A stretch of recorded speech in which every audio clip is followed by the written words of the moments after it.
BRS మాజీ MLA Rega కాంతారావుపై లైంగిక వేధింపుల కేసు నమోదైంది.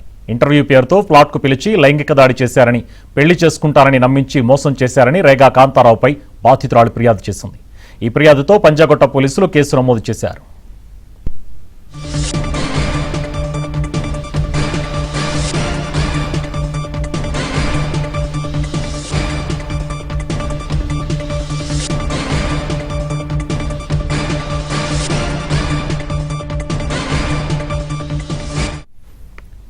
బీఆర్ఎస్ మాజీ ఎమ్మెల్యే రేగా కాంతారావుపై లైంగిక వేధింపుల కేసు నమోదైంది. ఇదే అంశానికి సంబంధించి మరిన్ని డీటెయిల్స్ మా క్రైమ్ కరెస్పాండెంట్ ప్రవీణ్ అందిస్తారు. ప్రవీణ్,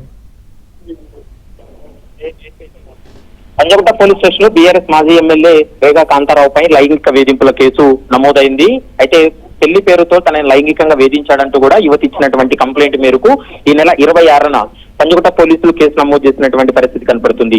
ఇంటర్వ్యూ పేరుతో తన ఫ్లాట్ కు పిలిచి లైంగిక దాడికి పాల్పడ్డాడు అంటూ కూడా యువతి ఇచ్చినటువంటి కంప్లైంట్ కూడా స్పష్టంగా పేర్కోవడం జరిగింది. దీంతో ఆమె ఇచ్చినటువంటి కంప్లైంట్ మేరకు ప్రస్తుతం పంజాగుట్ట పోలీసులు ఎఫ్ఐఆర్ నమోదు చేశారు.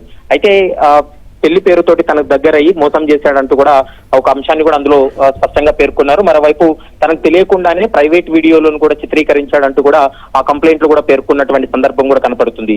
రియల్ ఎస్టేట్ లో పెట్టుబడుల పేరుతో తన దగ్గర డబ్బులు తీసుకొని మోసం చేశాడు. మోసం పేరుతోటే మోసం చేయడంతో కాకుండా పెళ్లి పేరుతోటి మోసం చేశాడంటూ కూడా 3 అంశాలను దాంట్లో ఆ కంప్లైంట్ కూడా ప్రస్తావించడం జరిగింది. దీంతో బాధితురాలు ఇచ్చినటువంటి కంప్లైంట్ మేరకు ప్రస్తుతం పంజాగుట్ట పోలీసులు అయితే మాత్రం BNS 69 తో పాటు 351 సబ్ క్లాస్ 2 కింద కేసు నమోదు చేసి పోలీసులు ఇన్వెస్టిగేషన్ కూడా కొనసాగిస్తున్నారు.